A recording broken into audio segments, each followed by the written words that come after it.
Hi hello నమస్తే అండి, welcome back to our channel. ఈ రోజు వీడియోలో నేను మనకి తొందరలో అక్షయ తృతీయ అయితే రాబోతుంది కదండి. అయితే అక్షయ తృతీయ రోజున మనం ఇంట్లో పూజ ఏ విధంగా చేసుకోవాలి, ఈ రోజున లక్ష్మీదేవి అమ్మవారితో పాటుగా మనం ఎవరిని పూజించాలి, అలాగే మనం పూజ చేసేటప్పుడు ముఖ్యంగా పూజలో ఎటువంటి వస్తువులను పెట్టుకోవాలి, అలాగే ఈ రోజున పూజ చేసేటప్పుడు అమ్మవారికి నైవేద్యంగా వేటిని సమర్పించాలి, ఈ రోజు పూజ చేసిన వారు ఎటువంటి నియమాలను పాటించాలి అనే విషయాలన్నీ కూడా నేను ఇక్కడ వీడియోలో అయితే క్లియర్గా చెప్తానండి. అందుకని వీడియోని ఎవ్వరు కూడా ఎక్కడ కూడా స్కిప్ చేయకుండా చివరి వరకు చూడండి. అలాగే మన ఛానల్ ఎవరైనా ఫస్ట్ టైం చూస్తూ ఉంటే ప్లీజ్ తప్పకుండా అయితే సబ్స్క్రైబ్ చేసుకోండి. అలాగే ఈ 2024 సంవత్సరంలో మనకి అక్షయ తృతీయ పండుగ ఏ రోజు వచ్చింది, ఈ రోజున అమ్మవారికి పూజ ఏ సమయానికి చెయ్యాలి, అలాగే ఈ రోజున బంగారం ఏ సమయానికి కొనాలి, ఈ రోజు బంగారం కొనలేని వారు వేటిని కొనుక్కుని ఇంటికి తెచ్చుకోవాలి అనే విషయాలన్నీ కూడా నేను ఒక వీడియో అయితే చేసి ఛానల్లో అయితే పెట్టానండి. ఎవరికైనా ఇంట్రెస్ట్ ఉంటే నేను ఇక్కడ లింక్ అయితే డిస్క్రిప్షన్ బాక్స్ లో ఇస్తాను, చూడండి. ఈ అక్షయ తృతీయ పండుగ రోజున మనం లక్ష్మీదేవి అమ్మవారిని పూజించడం వల్ల మనకి ఎన్నటికీ ఎప్పటికీ కూడా తరగని సంపద అయితే చేకూరుతుందండి. అలాగే ఈ రోజున అమ్మవారితో పాటుగా అక్షయుడైనటువంటి విష్ణుమూర్తిని అలాగే కుబేరుణ్ణి కూడా పూజించాలండి. అలాగే ఈ అక్షయ తృతీయ రోజున మనం లక్ష్మీదేవి అమ్మవారిని భక్తి శ్రద్ధలతో పూజించడం వల్ల అష్ట ఐశ్వర్యాలు సకల సంపదలు అన్నీ కూడా మనకి చేకూరుతాయండి. అందుకని తప్పకుండా అక్షయ తృతీయ రోజున అమ్మవారిని అయితే పూజించండి. అసలు ఈ అక్షయ తృతీయ అంటే ఏమిటో ఇప్పుడైతే తెలుసుకుందామండి. అక్షయం అనగా క్షయం కానిది, అంటే నశించలేనిది, శాశ్వతంగా ఉండేది, ఎన్నటికీ తరగనిది, ఎప్పటికీ నిలిచి ఉండేది, అంతం లేనిది అని అర్థం అండి. అంటే ఈ అక్షయ తృతీయ రోజున మనం ఏ చిన్న పని చేసినా సరే రెట్టింపు ఫలితాలు అయితే మనకి కలుగుతాయి. అయితే ఈ రోజున చేయవలసిన కార్యక్రమాలు ఏమిటి, అలాగే ఈ రోజున చేయకూడని పనులు ఏమిటి అనేవి కూడా మనం తెలుసుకుందామండి. మనకి అక్షయ తృతీయ పండుగ వైశాఖ శుక్ల తదియా తిథి రోజున అయితే వస్తుందండి. అయితే మనకి ఈ 2024 సంవత్సరంలో మే 10వ తేదీ శుక్రవారం రోజు అయితే వచ్చిందండి. మనకి ఎంతో విశేషంగా ఈ సంవత్సరం మనకి అక్షయ తృతీయ పండుగ శుక్రవారం రోజు వచ్చిందండి. శుక్రవారం అంటే మహాలక్ష్మీదేవికి చాలా ప్రీతికరమైన రోజు అండి. కాబట్టి ఈ రోజున అందరూ కూడా తప్పకుండా అమ్మవారిని అయితే పూజించడానికి చూడండి. ఆ అమ్మవారి అనుగ్రహం వల్ల అందరికీ కూడా అష్టైశ్వర్యాలు సుఖ సంతోషాలు తప్పకుండా అయితే కలుగుతాయండి. అందుకని తప్పకుండా ప్రతి ఒక్కరూ కూడా అక్షయ తృతీయ పండుగను అయితే జరుపుకోండి. అమ్మవారి పూజ అంటే తప్పనిసరిగా శుచి శుభ్రత అయితే పాటించాలండి. అందుకని ఈ రోజున సూర్యోదయానికంటే ముందుగానే నిద్రలేచి ఇంటిని అయితే శుభ్రం చేసుకోవాలండి. ఇంటిని శుభ్రం చేసుకుని తలస్నానం ఆచరించి ఆ తర్వాత గడపకు పసుపు రాసి కుంకుమ బియ్య పిండితో అందమైన ముగ్గులు అవి పెట్టుకోవాలండి. అలాగే గుమ్మం ముందు కూడా అందమైన ముగ్గులు అవి పెట్టుకోవాలి. అలాగే ద్వారబంధానికి మామిడి తోరణాలు అవన్నీ కూడా కట్టుకోవాలండి. ముందుగా గడపకు అయితే పూజ చేసుకోవాలండి. ఆ తర్వాత మనం పూజా మందిరంలో మన నిత్య దీపారాధన చేసుకుని ఆ తర్వాత మనం అమ్మవారికి పూజ అనేది చేసుకోవాలండి. నేను నెక్స్ట్ వీడియోలో అక్షయ తృతీయ రోజు గడప పూజ ఏ విధంగా చేసుకోవాలో వీడియో అయితే షేర్ చేస్తానండి. ఈ అక్షయ తృతీయ పండుగ మనకి శుక్రవారం రోజు వచ్చింది కాబట్టి పూజా సామాగ్రి పూజా మందిరాన్ని అన్నిటినీ కూడా ముందు రోజే శుభ్రం చేసుకుని పెట్టుకోవాలండి. అలాగే అమ్మవారి ఫోటోని శుభ్రం చేసుకుని గంధం కుంకుమ బొట్లన్నీ కూడా పెట్టుకుని అలంకరించుకోవాలండి. ఇవన్నీ కూడా ముందు రోజే చేసుకోండి. ఆ తర్వాత ఈ పూజను మీరు పూజా మందిరంలోనైనా చేసుకోవచ్చండి, లేదు అంటే ఇలా ప్రత్యేకంగా పీటల ఏర్పాటు చేసుకునైనా చేసుకోవచ్చు. మనం ఇటువంటి ప్రత్యేకమైన పూజలను ఇలా ప్రత్యేకంగా పీఠం ఏర్పాటు చేసుకుంటేనే మంచిదండి. ఆ తర్వాత ఈ పీటను మీరు ఇంట్లో ఈశాన్య మూలగా అయితే ఏర్పాటు చేసుకోవాలి. ఈ పీఠాన్ని ఎక్కడైతే ఏర్పాటు చేసుకుంటారో అక్కడ పసుపుతో వాళ్ళకి బియ్యం పిండితో అందమైన ముగ్గులు అయితే పెట్టుకోవాలండి. అలాగే ఒక పీటకు పసుపు రాసి బియ్యం పిండి కుంకుమతో అందంగా అలంకరించుకోవాలి. ఆ తర్వాత ఈ పీట పైన ఏదైనా పసుపు రంగు క్లాత్ని కానీ ఎరుపు రంగు క్లాత్ని కానీ మీ దగ్గర ఏ క్లాత్ ఉంటే ఆ క్లాత్ని వేసుకుని పెట్టుకోవాలండి. ఈ క్లాత్ పైన ఒక తమలపాకును పెట్టుకుని ఈ తమలపాకు పైన 3 గుప్పిళ్ళు కానీ 5 గుప్పిళ్ళు కానీ బియ్యాన్ని అయితే వేసుకోవాలండి. ఆ తర్వాత ఈ బియ్యం పైన కొద్దిగా పసుపు కుంకుమ గంధం అక్షంతలు వేసుకుని ఇప్పుడు ఈ బియ్యం పైన మనం గంధం కుంకుమ బొట్లతో అందంగా అలంకరించుకున్న అమ్మవారి ఫోటోని అయితే పెట్టుకోవాలండి. మీ దగ్గర లక్ష్మీ కుబేర్ల ఫోటో ఉంటే అది పెట్టుకుని మీరు పూజ అనేది చేసుకోవచ్చండి.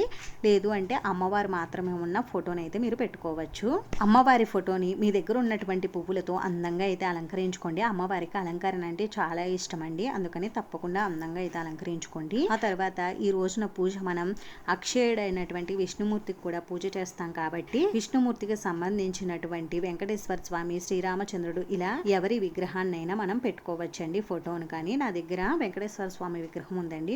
నేను అది పూజలో అయితే పెట్టుకుంటున్నాను. అలాగే అలాగే అమ్మవారి విగ్రహాన్ని కూడా స్వామివారి పక్కనే పెట్టుకున్నానండి. అలాగే మనం ఏ పూజ చేసినా కూడా ముందుగా గణపతికి పూజ చేస్తాం కాబట్టి గణపతి విగ్రహం ఉంటే పెట్టుకోండి, లేదు అంటే పసుపుతో తయారు చేసినటువంటి గణపతిని అయితే పెట్టుకోండి. అలాగే ఈ రోజున మీ దగ్గర కుబేరుడి ఫోటో కానీ విగ్రహం కానీ ఉంటే పూజలో తప్పనిసరిగా అయితే పెట్టుకోండి. ఈ రోజు లక్ష్మీ కుబేరులను పూజిస్తే చాలా మంచిదండి. అలాగే ఈ రోజున తప్పకుండా పూజలో అక్షయ పాత్రను కూడా పెట్టుకోవాలండి. ఆల్రెడీ మన వీడియోస్ లో అక్షయ పాత్రను ఎలా పెట్టుకోవాలి అనే విషయాన్ని కూడా షేర్ చేశానండి. మీకు ఎవరికైనా ఇంట్రెస్ట్ ఉంటే ఛానల్లోకి వెళ్ళి చూడండి. అలాగే ఈ రోజున పూజలో తప్పకుండా కుబేర కుంచాన్ని కూడా పెట్టుకోవాలండి. ఈ కుబేర కుంచాన్ని కూడా ఎలా పెట్టుకోవాలి అనేది కూడా నేను వీడియో అయితే షేర్ చేశానండి. కుబేర కుంచం, అక్షయ పాత్ర తప్పనిసరిగా అయితే పెట్టుకోవాలండి. ఒకవేళ కుబేర కొంచెం లేకపోయినా అక్షయ పాత్రనైనా తప్పనిసరిగా పెట్టుకోండి. ఈ రోజు అక్షయ పాత్ర పెట్టుకుంటే చాలా మంచిది. అలాగే ఈ పూజను ఆచారం ఆనవాయితీ ఉన్న వాళ్ళు మాత్రమే చెయ్యాలా అని అంటే అలాంటిది ఏమీ లేదండి. ఎవరైనా సరే ఈ పూజను అయితే చేసుకోవచ్చు. అలాగే ఒకవేళ మీకు కలసం పెట్టుకునే ఆచారం ఆనవాయితీ ఉంటే తప్పకుండా పూజలో కలసం పెట్టుకుని మీరు పూజ అనేది చేసుకోండి. ముఖ్యంగా ఈ అక్షయ తృతీయ రోజున బంగారం కొనాలనే నానుడు కూడా ఉందండి. అందుకని ప్రతి ఒక్కరూ కూడా ఈ రోజున లక్ష్మీదేవి స్వరూపమైన స్వర్ణాన్ని కొని ఇంటికి తెచ్చుకుంటూ ఉంటారు.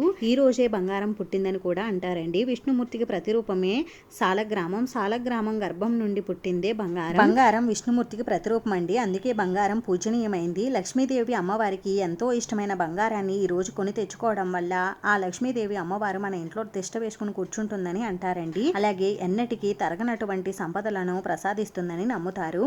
అందుకనే ఈ రోజున బంగారాన్ని కొనుగోలు చేస్తారు. అయితే ఈ రోజున ప్రతి ఒక్కరూ కూడా బంగారం కొనాలా అని అంటే అలాంటిది ఏమీ లేదండి. వారి వారి ఆచారాలను బట్టి, సాంప్రదాయాలను బట్టి, వారి తరతరాల నుండి వస్తున్నటువంటి సాంప్రదాయాన్ని బట్టి బంగారం అనేది కొనుగోలు చేస్తూ ఉంటారు.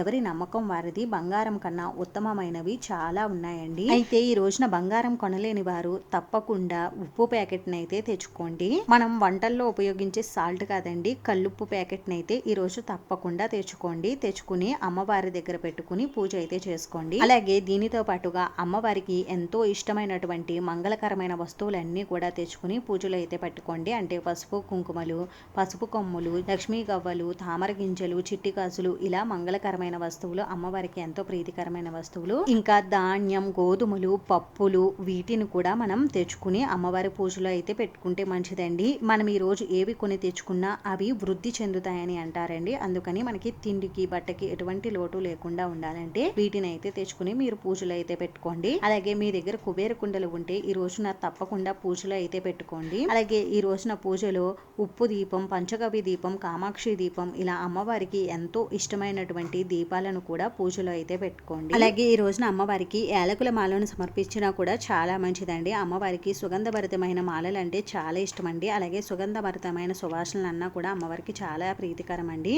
అందుకని తప్పకుండా ఈ రోజున అమ్మవారికి యాలకుల మాలను అయితే సమర్పించండి. అలాగే ఈ రోజున నిండుగా పూజలో మనం పసుపు కుంకుమలు కూడా పెట్టుకోవాలండి. ఈ అక్షయ తృతీయ పండుగ మనకి చాలా ప్రత్యేకతలతో కూడుకుని ఉందండి. శివుడి అనుగ్రహంతో సంపదలకు రక్షకుడుగా కుబేరుడు నియమించబడింది కూడా ఈ రోజేనండి. త్రేతాయుగం మొదలైనది. విష్ణుమూర్తి స్వరూపుడైన పరశురాముడు జన్మించింది కూడా ఈ రోజేనండి. ధాన్యాన్ని ప్రసాదించే అన్నపూర్ణాదేవి జననం కూడా ఈ రోజే జరిగిందండి. ఇంకా పరమేశ్వరుడి వాహనమైన నందీశ్వరుడు పుట్టింది కూడా ఈ రోజేనండి. ఈ రోజే విష్ణుమూర్తికి లక్ష్మీదేవికి వివాహం జరిగిందండి. శ్రీకృష్ణుడి సోదరుడు బలరాముడు జన్మించింది కూడా ఈ అక్షయ తృతీయ రోజునేనండి. పాండవులకు అక్షయ పాత్ర లభించింది కూడా ఈ రోజేనండి. ద్రౌపదికి వస్త్రాపహరణం జరిగినప్పుడు శ్రీకృష్ణుడు ద్రౌపదీదేవికి చీరలను ప్రసాదించి ద్రౌపది యొక్క మానాన్ని కాపాడింది కూడా ఈ రోజేనండి. ఇంకా మహాభారత కావ్యాన్ని వేదవ్యాసుడు వినాయకుడికి చెప్పి వినాయకుడి చేత ప్రారంభించింది కూడా ఈ రోజేనండి. శివుని జటాచూటం నుండి భూలోకానికి గంగాదేవి చేరింది కూడా ఈ రోజేనండి. సింహాచలంలో వరాహ నరసింహస్వామి నిజరూప దర్శనం అక్షయ తృతీయ రోజు మాత్రమే లభిస్తుంది. అక్కడ సంవత్సరం పొడవునా స్వామివారిని గంధంతో కప్పి ఉంచుతారండి. అదే విధంగా బద్రీనాథ్ ఆలయాన్ని చలికాలం తరువాత తిరిగి తెరిచేది కూడా ఈ రోజేనండి. పూరీ క్షేత్రంలో జగన్నాథుడి రథ నిర్మాణానికి అంకురార్పణ జరిగింది కూడా ఈ రోజేనండి. ఈ రోజే పేదరికంలో ఉన్న కుచేలుడు శ్రీకృష్ణుని అనుగ్రహంతో అష్టైశ్వర్యాలను పొందినది కూడా ఈ రోజేనండి. ఇంతటి విశేషాలను కూడుకుని ఉన్నటువంటి ఈ అక్షయ తృతీయ రోజున అమ్మవారి అమ్మవారిని పూజించడం వల్ల అష్టైశ్వర్యాలు సిరి సంపదలు తప్పకుండా అయితే మనకి కలుగుతాయండి. అందుకని తప్పకుండా అక్షయ తృతీయ రోజున అమ్మవారిని పూజించుకోండి. ఇలా పూజకు కావలసినవన్నీ కూడా ఏర్పాటు చేసుకున్న తర్వాత ఇప్పుడు నేను కొద్దిగా జవ్వాది పౌడర్ని తీసుకుని పూజా పీట పైన అయితే ఈ విధంగా వేసుకుంటున్నానండి. అలాగే దీపారాధన కుందుల్లో కూడా వేసుకుంటున్నాను. అమ్మవారికి సువాసనాభరితమైన సువాసనలు అంటే చాలా ఇష్టం కదండి. అందుకని మనం పూజ చేసేటప్పుడు అమ్మవారికి ఇలా సువాసనలు వచ్చే విధంగా అయితే ఏర్పాటు చేసుకోవాలండి. అయితే ముందుగా నేను ఇక్కడ దీపారాధన అయితే చేసుకుంటున్నానండి. ఇలా మనం ముందుగా దీపారాధన చేసుకుని ఈ దీపాల దగ్గర 2 అక్షింతలను వేసుకుని నమస్కారం అయితే చేసుకోవాలండి. ఆ తర్వాత మనం ఆచమనం చేసుకుని పంచపాత్రలో ఉన్న నీటిని పూజా పీట పైన మనపైన చిలకరించుకోవాలండి. తదుపరి మనం వినాయకుడికి పూజ అనేది చేసుకోవాలండి. స్వామివారికి ధూప దీప నైవేద్యాలతో పూజ అనేది చేసుకోవాలండి. మనకు వీలుని బట్టి స్వామివారికి షోడశోపచార పూజను కానీ పంచోపచార పూజను కానీ నిర్వహించుకోవాలండి. స్వామివారికి పూజ చేసేటప్పుడు స్వామివారి స్తోత్రాలు అష్టోత్రాలు అవన్నీ కూడా చదువుకుంటూ స్వామివారికి పూజ అనేది చేసుకోవాలి. మాకు ఇవేమీ రావండి అనుకునేవారు ఓం గం గణపతియే నమః అని అనుకుంటూ అయినా మీరు స్వామివారికి పూజ చేసుకోవాలండి. స్వామివారికి ఎరుపు రంగు పుష్పాలతో పూజ చేసుకుంటే చాలా మంచిదండి. ఎరుపు రంగు అక్షింతలతో కూడా స్వామివారిని పూజించుకోవచ్చు. ఆ తర్వాత స్వామివారికి ధూపం దీపం నైవేద్యం అయితే చూపించాలండి. నైవేద్యంగా స్వామివారికి చిన్న బెల్లం ముక్కని కానీ అటుకుల్ని కానీ మీ దగ్గర ఏ నైవేద్యాలు ఉంటే వాటిని సమర్పించాలి. ఆ తర్వాత స్వామివారికి కర్పూర నీరాజనాన్ని కూడా సమర్పించి 2 అక్షింతలను స్వామివారి పాదాల దగ్గర ఉంచి స్వామివారికి శిరస్సు వంచి నమస్కారం చేసుకోవాలి. స్వామి, ఈ పూజలో మేము ఎటువంటి తప్పులు కానీ పొరపాట్లు కానీ చేసినా మమ్మల్ని క్షమించు తండ్రి అని, అలాగే పూజ దిగ్విజయంగా పూర్తవ్వాలని మనస్ఫూర్తిగా అయితే కోరుకోండి. ఈ విధంగా చేసుకుంటే మనకి వినాయకుడి పూజ పూర్తవుతుంది.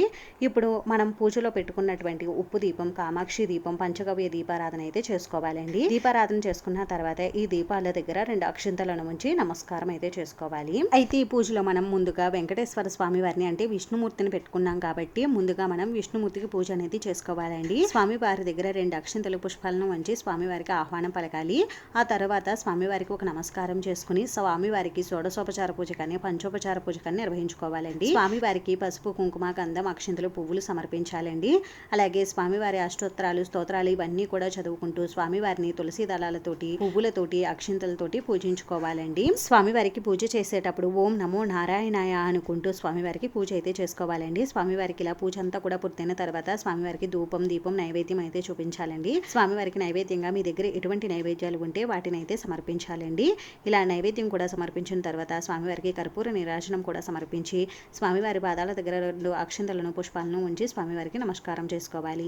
ఈ విధంగా చేసుకుంటే మనకి విష్ణుమూర్తి పూజ అనేది పూర్తవుతుందండి. ఇప్పుడు అమ్మవారికి కుబేరుడికి పూజ అయితే చేసుకోవాలండి. ముందుగా అమ్మవారికి పూజ చేసుకోవాలి. అమ్మవారి పాదాల దగ్గర కూడా 2 అక్షంతలను పువ్వులను సమర్పించి అమ్మవారికి ఆహ్వానం అయితే పలకాలి. ఇప్పుడు అమ్మవారికి షోడశోపచార పూజ కానీ పంచోపచార పూజ కానీ నిర్వహించుకోవాలి. మనం అమ్మవారికి పూజ చేసేటప్పుడు ఈ రోజు పంచామృతాలతోటి కానీ లేదు అంటే ఆవు పాలతోటి కానీ లేదు అంటే పసుపు కలిపినటువంటి జలంతో కానీ కుంకుమ కలిపినటువంటి జలంతో కానీ అభిషేకం చేసుకుంటే చాలా మంచిదండి. ఒకవేళ అభిషేకం చేసుకోలేని వారు మామూలుగా పూజ అయితే చేసుకోవచ్చు. అమ్మవారికి కూడా పసుపు కుంకుమ గంధం అక్షంతలు పువ్వులు అయితే సమర్పించాలండి. అలాగే అమ్మవారి అష్టోత్తరాలు స్తోత్రాలు ఇవన్నీ కూడా చదువుకుంటూ అమ్మవారిని పువ్వులతోటి అలాగే చిట్టి గాజులతోటి అమ్మవారికి ఎంతో ఇష్టమైనటువంటి మంగళకరమైన వస్తువులు ఉంటాయి కదండి, గోమతి చక్రాలు, తామర గింజలు, గురువింద గింజలు, ఇలా వీటితో అమ్మవారికి పూజ అనేది చేసుకోవచ్చండి. అలాగే ఈ రోజున అమ్మవారికి ఎంతో ఇష్టమైనటువంటి కుంకుమ పూజను నిర్వహించుకున్నా కూడా చాలా మంచిదండి. అమ్మవారికి కుంకుమ పూజ అంటే చాలా ప్రీతికరం అండి. అందుకని ఈ రోజు తప్పకుండా అమ్మవారికి కుంకుమ పూజ చేసుకోవడానికి అయితే చూడండి. ఇక్కడ నేను అమ్మవారికి ఎంతో ఇష్టమైనటువంటి మంగళకరమైన వస్తువులన్నిటితోటి కూడా నేను అమ్మవారికి పూజ అనేది నిర్వహించుకున్నానండి. ఆ తర్వాత నేను ఇక్కడ అమ్మవారికి కుంకుమ పూజను కూడా నిర్వహించుకున్నానండి. అమ్మవారి అష్టోత్తరాలు ఇవన్నీ కూడా చదువుకుంటూ అమ్మవారికి నేను పూజ అయితే చేసుకున్నానండి. ఒకవేళ మాకు అమ్మవారి అష్టోత్తరాలు స్తోత్రాలు ఇవేమీ కూడా చదవడం పలకడం రావండి అనుకునేవారు ఓం శ్రీ మహాలక్ష్మీదేవి నమః అని అనుకుంటూ అయినా మీరు అమ్మవారికి పూజ అనేది చేసుకోవచ్చండి. లేదు అంటే శ్రీమాత్రే నమః అని అనుకుంటూ అయినా మీరు పూజ అనేది నిర్వహించుకోవచ్చండి. ఇలా మనం విగ్రహ రూపంలో ఉన్న అమ్మవారికి పూజ చేసుకున్న తర్వాత ఇప్పుడు మనం ఇక్కడ ఫోటో పెట్టుకున్నాం కదండి, అమ్మవారి ఫోటో దగ్గర కూడా కొద్దిగా పసుపు కుంకుమ గంధం అక్షంతలు పువ్వులు సమర్పించి అమ్మవారికి నమస్కారం అయితే చేసుకోవాలండి. అమ్మవారికి ఈ విధంగా పూజ చేసుకున్న తర్వాత ఇప్పుడు కుబేరుడికి కూడా పూజనైతే నిర్వహించుకోండి. కుబేర కుంకుమతో స్వామివారికి పూజ అయితే నిర్వహించుకోండి. కుబేరుడి అష్టోత్తరాలు స్తోత్రాలు ఇవన్నీ కూడా చదువుకుంటూ స్వామివారికి కుబేర కుంకుమతో పూజ అయితే నిర్వహించుకోండి. ఒకవేళ కుబేర కుంకుమ లేకపోతే మీ దగ్గర మామూలుగా స్వామివారికి అక్షంతలతోటి కానీ పువ్వులతోటి కానీ పూజ అయితే నిర్వహించుకోండి. కుబేర కుంకుమ మనకి మార్కెట్లో దొరుకుతుందండి, అడిగితే ఇస్తారు, గ్రీన్ కలర్లో ఉంటుంది. ఈ కుంకుమను తెచ్చుకుని మీరు పూజ అయితే నిర్వహించుకోవచ్చు. చెప్పుకోవచ్చండి. ఈ రోజున కుబేరుడు అమ్మవారిని పూజించడం వల్ల అష్టైశ్వర్యాలు పొందాడని అంటారండి. ఈ అక్షయ తృతీయ రోజున లక్ష్మీ కుబేరులను పూజించడం వల్ల మనకు అష్టైశ్వర్యాలు సిరి సంపదలు కలుగుతాయని అంటారండి. అందుకని తప్పకుండా ఈ రోజున లక్ష్మీ కుబేరుల్ని పూజించండి. పూజ అంతా కూడా ఇలా పూర్తయిన తర్వాత ఇప్పుడు స్వామి అమ్మవార్లకు ధూపాన్ని అయితే చూపించాలండి. ధూపం కూడా చూపించిన తర్వాత అమ్మవారికి దీపాన్ని కూడా చూపించి ఇప్పుడు అమ్మవారికి నైవేద్యం అయితే సమర్పించాలండి. ఈ రోజున అమ్మవారికి తప్పనిసరిగా ఆవు పాలు బెల్లంతో చేసినటువంటి పాయసాన్ని నివేదిస్తే చాలా మంచిదండి. ఒకవేళ ఇటువంటివి ఏమి మేము చేయలేమండి అనుకున్న వారు ఈ సీజన్ లో మీకు ఏ ఫ్రూట్స్ దొరికితే వాటిని అమ్మవారికి నైవేద్యంగా సమర్పించవచ్చండి. లేదు అంటే ఆవు పాలనే అమ్మవారికి నైవేద్యంగా సమర్పించవచ్చండి. ఇవి ఏమీ కూడా మా దగ్గర లేవండి అనుకునేవారు అమ్మవారికి చిన్న బెల్లం ముక్కనైనా నైవేద్యంగా సమర్పించవచ్చండి. మనం సమర్పించేవి భక్తి శ్రద్ధలతో సమర్పిస్తే అవే పంచపక్ష పరమాణాలండి. నైవేద్యం కూడా సమర్పించిన తర్వాత అమ్మవారికి రోజున తప్పనిసరిగా తాంబూలం అయితే సమర్పించాలండి. తాంబూలంగా అమ్మవారికి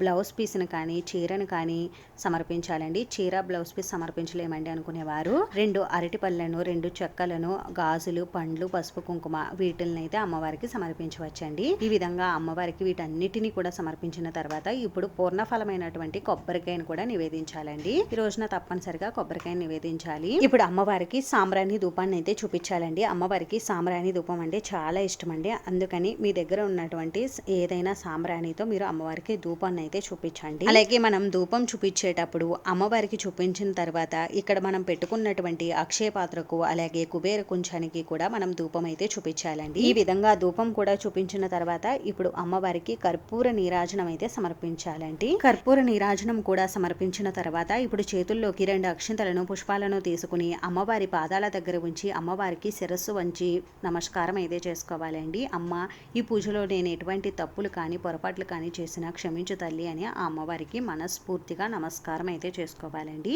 ఈ విధంగా అక్షయ తృతీయ రోజున ఇంట్లో పూజ అయితే చేసుకోవాలండి. ఈ పూజ ఉదయం 9:30 లోపు చేసుకోవచ్చండి. ఉదయం పూజ చేసుకోవడం కుదరలేని వారు సాయంత్రమైన ఈ పూజను నిర్వహించుకోవచ్చు. ఉదయం పూజ చేసుకున్న వారు సాయంత్రం కూడా అమ్మవారి దగ్గర దీపారాధన చేసి అమ్మవారికి మళ్ళీ పూజ అనేది చేసుకోవాలండి. ఈ అక్షయ తృతీయ చాలా ప్రత్యేకమైనదండి. ఈ రోజున వారం కానీ తిథి కానీ నక్షత్రం కానీ వర్జం కానీ దుర్ముహూర్తం కానీ ఇలాంటివి ఏమీ చూసుకోకుండా మనం ఏ పని చేసినా కూడా ఈ రోజు ఏ పని ప్రారంభించినా కూడా చాలా మంచిదండి. ఈ రోజున మనం ఏ పని ప్రారంభించినా కూడా అందులో విజయం అయితే కలుగుతుందండి. అంటే ఆ పని దిగ్విజయంగా పూర్తవుతుందండి. అలాగే ఈ రోజున నూతన వాహనాలు కొనుగోలు చేయుటకు అలాగే స్థిరాస్తులను కొనుగోలు చేయుటకు వీటన్నిటికీ కూడా చాలా మంచిదండి. అలాగే మనకి ఈ అక్షయ తృతీయ రోజున వివాహాది శుభకార్యాలు చేసుకోవడానికి మనకి ఈ అక్షయ తృతీయ అప్పుడు గురుమౌఢమి అయితే ఉంటుందండి. అందుకని వివాహాది శుభకార్యాలు చేసుకోవడానికి అయితే కుదరదు. నేను ఇందాక చెప్పినటువంటి చిన్న చిన్న శుభకార్యాలు అన్నీ చేసుకోవడానికి ఈ అక్షయ తృతీయ అయితే చాలా మంచిదండి. పూజ అంతా కూడా ఇలా పూర్తయిన తర్వాత మనం ఇక్కడ అమ్మవారికి పూజ చేసినటువంటి కుంకుమను తీసుకుని మన నుదుటున అలాగే పాపిట్లో ధరిస్తే చాలా మంచిదండి. అలాగే ఈ రోజున పూజ చేసినటువంటి అక్షింతలను మన శిరస్సు పైన ధరిస్తే చాలా మంచిదండి. అలాగే అమ్మవారికి ఇలా పూజ అంతా కూడా పూర్తి చేసుకున్న తర్వాత అమ్మవారికి మన మనసులో ఉన్నటువంటి కోరికలన్నీ కూడా విన్నవించుకోండి. ఆ అమ్మవారి దయ వల్ల మన కోరికలన్నీ కూడా నెరవేరుతాయి. అలాగే కుబేరుడికి కూడా శిరస్సు వంచి నమస్కారం అయితే చేసుకోండి. అమ్మవారి అనుగ్రహం ఉన్న కుబేరుడు దయ లేకపోతే మనకి ఎటువంటి ఆర్థిక సమస్యలు అనేవి తీరవండి. అందుకని కుబేరుడికి కూడా మనస్ఫూర్తిగా నమస్కారం అయితే చేసుకోండి. ఈ అక్షయ తృతీయ రోజున బంగారం కొనడం కన్నా దాన ధర్మాలు చేయడం వల్ల మనకు తరగనటువంటి పుణ్యం అయితే లభిస్తుందని అంటారండి. అంటే ఎన్ని జన్మలైనా సరే ఆ ఫలితం మనకి అలానే ఉంటుంది. ఈ రోజు చేయవలసిన దాన ధర్మాలు ఏమిటంటే మనకున్న వాటిల్లో ఎంతో కొంత లేని వారికి సహాయం చేస్తే చాలా మంచిదండి. అన్నం లేని వారికి పట్టెడు అన్నం పెడితే అక్షయమైన పుణ్య ఫలితం అయితే లభిస్తుందండి. మన పిల్లలకు కూడా ఈ పుణ్యం అనేది లభిస్తుందండి. ఇది ఎండాకాలం కాబట్టి ఈ అక్షయ తృతీయ రోజున నీటిని కానీ గొడుగులను కానీ చెప్పులు కానీ అలాగే గంధాన్ని కానీ లేని వారికి దానం చేయడం వల్ల మంచి ఫలితాలు అయితే కలుగుతాయండి. అలాగే ఈ రోజున బ్రాహ్మణులకి పేదవారికి మనకు తోచినంతలో దాన ధర్మాలు చేస్తే చాలా మంచిదండి. అక్షయమైనటువంటి పుణ్య ఫలితం అయితే మనకి కలుగుతుంది. ఈ విధంగా అక్షయ తృతీయ రోజున మనం పూజ చేసుకోవడం వల్ల మనకు అక్షయమైనటువంటి సిరి సంపదలు, అష్టైశ్వర్యాలు అన్నీ కూడా కలుగుతాయండి. ఈ విధంగా పూజ చేసుకున్న తర్వాత పూజా పీఠాన్ని ఎప్పుడు కదపాలి అని అంటే, ఈరోజు మనకి శుక్రవారం కాబట్టి మరుసటి రోజు శనివారం రోజు ఉదయాన్నే మళ్ళీ అమ్మవారికి పూజ చేసుకుని ఆ తర్వాత మీరు పీఠాన్ని అయితే కదపాల్సి ఉంటుందండి. మనం ఇక్కడ పెట్టుకున్నటువంటి అక్షయ పాత్రను, కుబేర కుంచాన్ని మనం పూజా మందిరంలో పెట్టేసుకోవచ్చండి. అలాగే మనం ఇక్కడ ఉప్పు దీపం పెట్టాం కదండి, ఆ ఉప్పుని మాత్రం మనం పారే నీటిలో అయితే వేసేయాలి. అలాగే మనం పూజలో పెట్టుకున్నటువంటి నైవేద్యాలన్నిటిని కూడా మనం ప్రసాదంగా స్వీకరించవచ్చండి. అలాగే మనం ఇక్కడ పూజలో పెట్టుకున్నటువంటి ఉప్పు ప్యాకెట్ ఉంది కదండి, ఆ ఉప్పు ప్యాకెట్ ని మనం వంటల్లో ఉపయోగించుకోవచ్చు. లేదు అంటే మనం పూజల కోసం అంటే ఇలా ఉప్పు దీపం వీటిని పెట్టుకోవడానికి కూడా ఉపయోగించుకోవచ్చండి. ఇక్కడ పూజ చేసినటువంటి కుంకుమలను మనం రోజు ప్రతి నిత్యము కూడా బొట్టుగా ధరిస్తే చాలా మంచిదండి. అక్షయ తృతీయ రోజున అమ్మవారికి పూజ చేసుకున్నప్పుడు ఉపవాసం ఉండే పూజ చేయాలా అని అంటే అలాంటిది ఏమీ లేదండి. ఒకవేళ మీరు ఉపవాసం ఉండి పూజ చేసుకుంటే చాలా మంచిది. ఒకవేళ మేము ఉపవాసం ఉండలేమండి అనుకున్నవారు మామూలుగా ఆహారం తీసుకుని మీరు అమ్మవారికి పూజ అయితే చేసుకోవచ్చండి. ఉదయం మనం పూజ చేసుకున్నప్పుడు ఎలాగో ఉపవాసం ఉండి పూజ చేసుకుంటాం కాబట్టి పర్వాలేదండి. ఒకవేళ సాయంత్రం పూజ చేసుకున్న వారు మామూలుగా ఆహారం తీసేసుకుని మీరు పూజ అనేది చేసుకోవచ్చండి. లేదు అంటే సాయంత్రం వరకు ఉపవాసం ఉండి అమ్మవారికి పూజ అయిన తర్వాత మీరు ఆహారం స్వీకరించినా కూడా మంచిదేనండి. మీరు ఒకవేళ ఉపవాసం ఉన్నా లేకపోయినా ఈ రోజు పూజ అయితే ఖచ్చితంగా చేసుకోండి. అలాగే ఈ రోజున పూజ చేసుకున్న వారు నాన్ వెజ్ లాంటి పదార్థాలు తినకుండా ఉంటే సరిపోతుందండి. అంతేనండి. చూసారు కదా, ఈ వీడియో మీకు నచ్చితే మీ ఫ్రెండ్స్ కి, రిలేటివ్స్ కి షేర్ చేయండి. ఇటువంటి మంచి మంచి వీడియోస్ కోసం ఛానల్ ని తప్పకుండా సబ్స్క్రైబ్ చేసుకోండి. వీడియోని చివరి వరకు చూసినందుకు చాలా థ్యాంక్స్ అండి.